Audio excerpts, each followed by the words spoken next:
Hello, welcome to the final business presentation for Pure Pedal, your first place finisher in the business simulation. Karina, if you could hop to the next slide. Today, Kurt will take us through an executive summary along with our overall corporate strategy. He'll then kick it over to Karina to review our Q4 to Q6 marketing performance. Then I'll jump back in to review how we did in our sales and revenue numbers from Q4 to Q6. Kurt, at that point, will then cover some key things that worked in manufacturing across Q4 to Q6 and also some things that potentially didn't. Then we'll jump back to Robert to round us out on our overall financial performance and also our plans for the future. And we will finish today by doing a quick around the horn on our lessons learned. So that being said, I'll throw it over to Kurt to kick us off. Thank you, Lars. So, one thing that I would like to point out first and foremost is that Pure Pedal was the top performing company for the simulation. Not only were the top performing, we were the top performing in 5 of the 6 quarters. And I feel like that our performance kind of can be separated into 3 areas where we had a lot of success. First one is the financial performance. We were able to generate lots of sales and have high levels of net income. And in Q6, we were able to have a final net income of $2.5 million. Another area where we were very successful was our effective marketing tactics. And we were number one in both Q4, Q5, and Q6. And we were actually able to achieve a brand judgment score of 100, which is a really big deal. So I just want to give a shout out to both Karina and Lars for that, because I don't think any other company in the simulation was able to achieve that.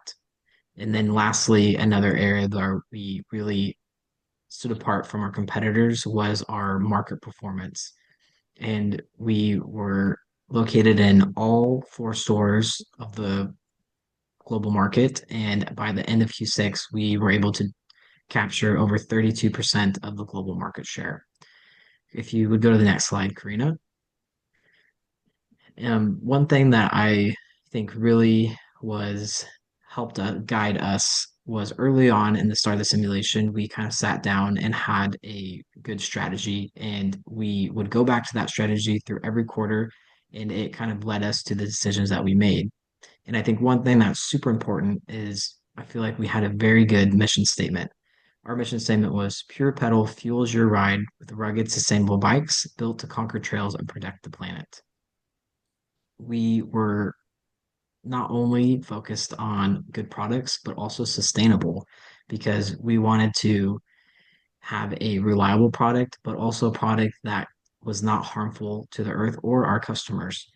And another area that we really wanted to focus on was having our products have high profit margins.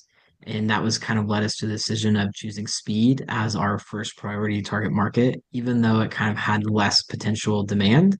It had the best margins in all 3 of the segments.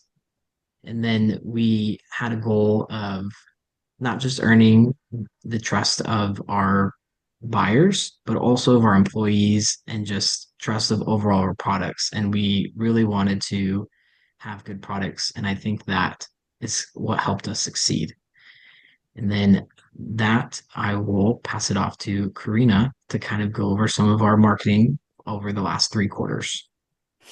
Thank you, Kurt. Yeah, so as we go into the things that aligned with our business plan in terms of marketing, what we did well was continue to use the tinkering approach for major media placements, which led Pure Pedal, our company, to score the highest in all 3 customer segments for our ad copy judgment scores by quarter 7, which was huge. So luckily we followed our business plan there. And then as well, we also aggressively and heavily invested into SEO investments. And this also led Pure Pedal to taking on the top 2 organic placements in all 3 segments by Q7. And when we look at that from quarter 4 to quarter 6, in terms of R&D and brand judgment scores, We followed the tactical plan by investing R&D into carbon fiber frames, racing tires, and 11-speed gears. And in Q4, we received good brand judgment scores over 70 in the speed and recreation categories. And if you look at Q5, we also followed the tactical plan for marketing by investing R&D into the carbon fiber aerodynamic handlebars, and that helped us receive scores over 70, but only in the recreation category there for the brand judgment scores. And in Q6, we eventually got improved brand judgment scores due to our marketing tactics and our business plan, with scores over 80 and 90 in all three categories, plus a score of 100, as Kurt previously mentioned, which was huge for our team and very exciting. So, as we also look at our marketing in terms of the business plan, but departing from that, I kind of want to pass this on to our Google representative who works with this kind of stuff. Lars, if you would just take it away. Thank you, Karina. I take full responsibility for our search engine marketing being a complete and total failure from Q3 to Q6. However, at the end of the day, really was not that big of a problem because our company also faced extensive stockouts in Q5 and Q6. And if we think about it, the only thing worse than not being able to fulfill demand is paying for someone to click on an ad and then not being able to fulfill the order after you've already paid for their click. The one thing I want to add here is we did catch the low bid problem in Q6, and we were able to get this addressed and ultimately capture top SEM placements, clicks, highest click-through rates for all three customer segments in Q7. And with that, I'll throw it back to you, Karina, to go through the other departures that we did have from our tactical plan. Thank you, Lars. So yeah, if we look at Q4, we actually followed our tactical plan for R&D. But when you look into Q5, we ended up investing into R&D that was originally supposed to be within Q7 according to the tactical plan. But we did make a decision to do so. So we invested in wet and dry carbon ceramic discs, high intensity LED light up kits, as well as sustainable packaging in Q5. And then in Q5, we also shifted pricing to above market averages for our air models. And if you look at Q6, we ended up investing in R&D items that were not on the tactical plan since we previously invested into those in Q5. And those items were hybrid comfort tires, as well as carbon fiber riser handlebars. And then we also shifted pricing to above market averages for our premium models in Q6.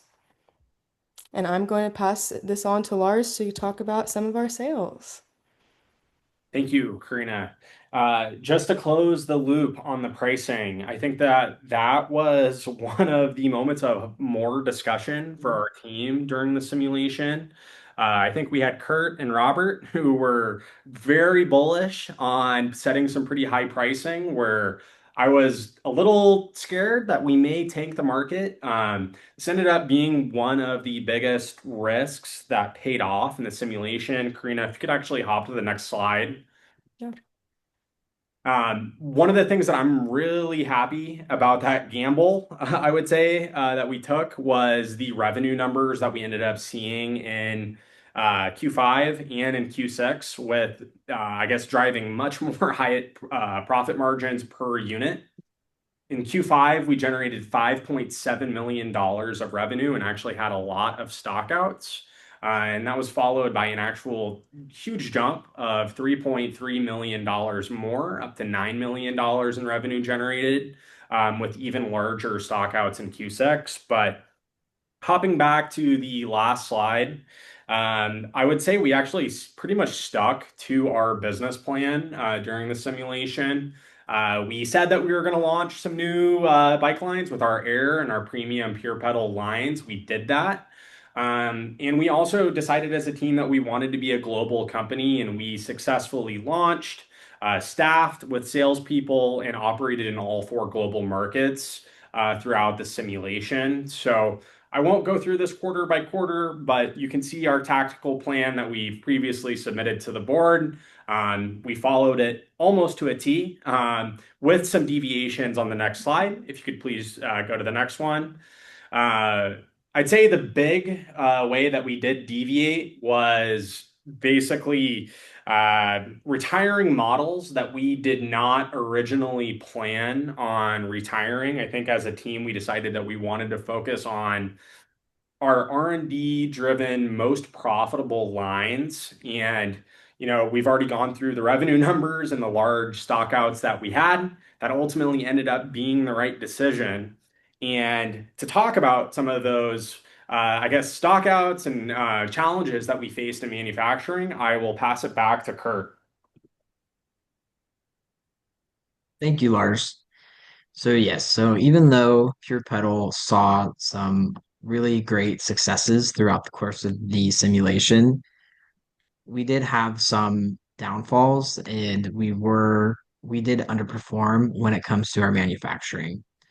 So when it came to our tactical plan, we kind of had to throw it out the window and readjust every quarter based off the results that we saw. But there were some areas that we were able to kind of hold true to our tactical plan. One area in particular is that we set out to increase manufacturing productivity in every quarter. And although we did not increase it to the level that we had anticipated, we did see some great movement in that regard. So for Q4, we had a manufacturing productivity of about 67%.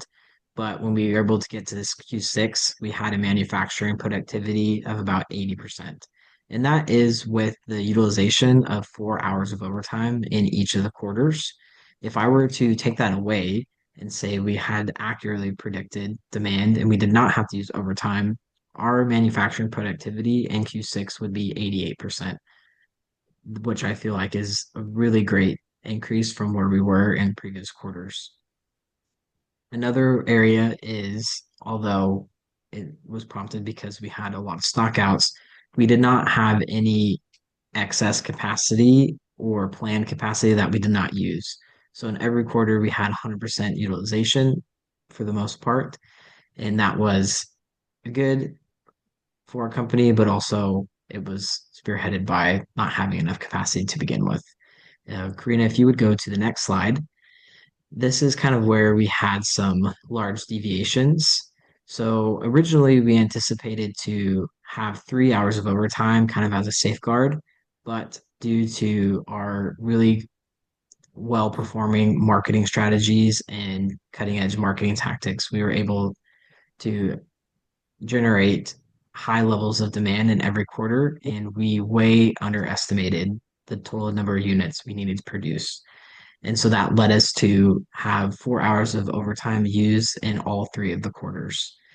And also, one area where we thought we had enough capacity. So in Q4, we did not add any printers, which in hindsight was a huge mistake. And we should have added a lot of printers in Q4. Q5, having realized that, we deviated from our plan. Instead of adding 1 to 2 printers, we actually added 3 printers. And then we added an additional printer in Q6. So I think that if we were able to have more quarters in the simulation, I do think that we would have been able to kind of correct the wrongs that we made earlier on. And I bet by Q8 or Q9, we would have enough printers to kind of meet the needs of our customers and fulfill that demand. And although this was an area where we underperformed, we did see some small successes, and that really goes back to our productivity. I'm really proud that we were able to increase that largely through our improvements in employee morale and overall HR salary and all that kind of stuff. But yes, I will pass it off to Robert next to kind of dig deep into our financials. Thanks, Kurt. Forecasting for any company is very difficult, and so that was an obvious obstacle that we all faced. In summary, if you look at all of our sales and marketing, manufacturing, everything together, that is all the accumulation. The result can be stated in the financial performance of a company. And boy, for Pure Pedal, financially, this company takes the cake. And we performed better than expected in nearly every category. By taking the approach of providing a premium product catered to our customers' needs, the company was able to outperform its competitors by a fair margin. When organizing the projected revenues and financial aspects of the tactical plan, we did not expect for the company to perform as well as originally forecasted. Pure Pedal's Q4 performance followed very closely to the tactical plan laid out in the same time frame and therefore did not deviate much from the general plan. For Q5, however, prior R&D and system improvement investments paid dividends and demand grew beyond the company's fixed capacity and granted unexpectedly positive revenue. That allowed the firm to continue to grow in research and development, as well as marketing and advertising, while adding more fixed capacity to hopefully match future demand. In Q6, knowing we were chasing the demand growth, revenue again grew to unexpectedly high numbers while keeping costs to a reasonable level in order to maximize profit margins. With retained earnings being a primary focus, Pure Pedal was able to record a positive retained earnings number for the first time while retaining a significant amount of cash on hand for future investments. One of the company's primary initial goals from the beginning was to maintain our financial position dominance and ensure that the company would not have to use the emergency loan. While these points reflect what went well with our tactical plan and projections, let's take a look at what did not follow the financial projections. For Q4, much of the tactical plan, again, was created with Q4 in mind. And so a lot of our tactical plan was already made with the idea of what we were going to do for Q4. So there weren't a lot of deviations there. The only deviation was related to that manufacturing and the shortfall that we had in terms of the demand. In Q5, though, Pure Pedal performed significantly better than expected in demand, and therefore revenue that was driven by Q4 R&D expenses blew up to a huge number. After seeing a positive net income for the second time, for only the second time, the company was able to invest heavily with improved demand and revenue to support it. R&D, marketing, and system improvements all saw an increased spending budget compared to the tactical plan initiated in Q4. Q5 saw significant investments to these fields as productivity and sales demand were considered top priority. As demand was the top priority, Q6 saw an even greater increase in demand for the newest brand models provided and drove revenues to record highs with significant jumps in nearly every positive financial category. Deviations from the tactical plan here were compounded by the Q5 improvements that we saw, and price points were improved to reflect a premium product that was deserving of the market. Pure Pedal remains the top financial leader in the market, and future financial considerations going forward are intended to cement that position going forward. Speaking of the future, you can see here our notes for the future at Pure Pedal. The company is a product-led firm that strives to know and get ahead of what our customers want and need so that we can best provide them with their dream carbon fiber bicycle. While we develop newer and better products, Pure Pedal is committed to being a positive contribution to our environment and localities. The company is firmly positioned to provide not only a good product, but be a good partner with those that provide and use our products. In order to maximize the overall goodness that Pure Pedal can produce, the company is consistently looking for ways to expand and scale the business to provide our excellent products and services to all future consumers. Whether it be in the mountain, on the racetrack, or simply on a park trail, Pure Pedal intends to be the preferred provider of your next bicycle. With that, we have some lessons learned from our experience as the creative minds at Pure Pedal, beginning with Kurt. Thank you, Robert. So yeah, over the course of the simulation, I think I just have one big takeaway, and that is stagnation is the kiss of death.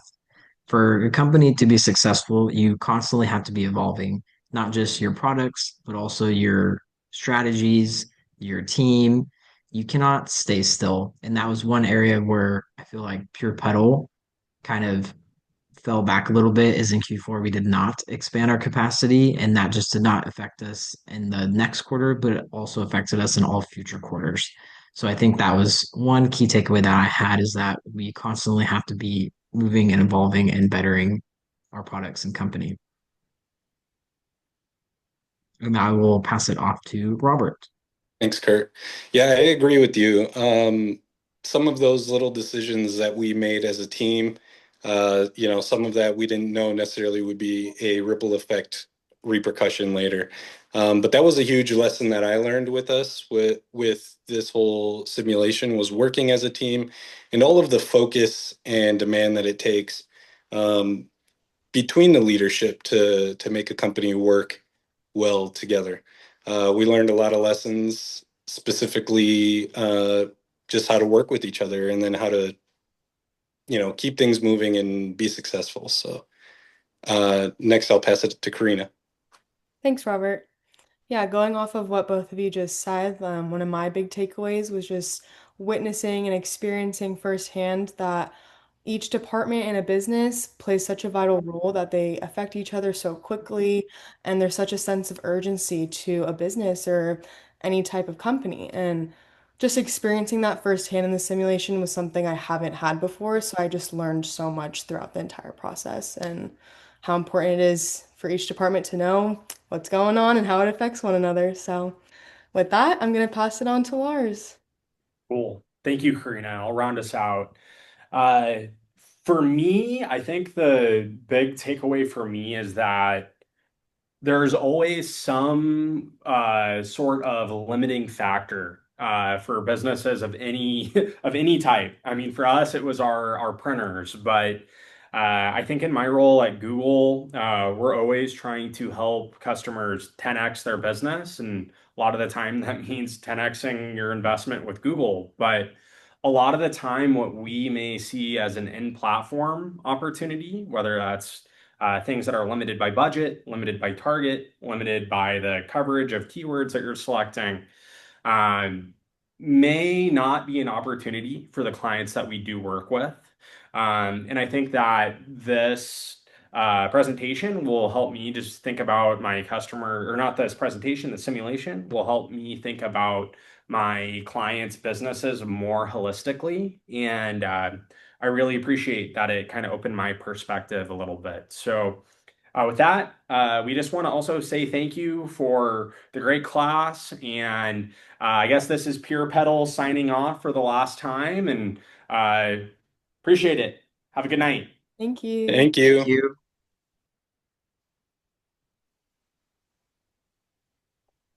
Hello. Oh, Well, I had around just at 23 minutes, kind of just shy of 23 minutes, which I feel like is good. oh my Did God. it stop? Um, No, it's still recording. no, but I'll edit. Don't worry.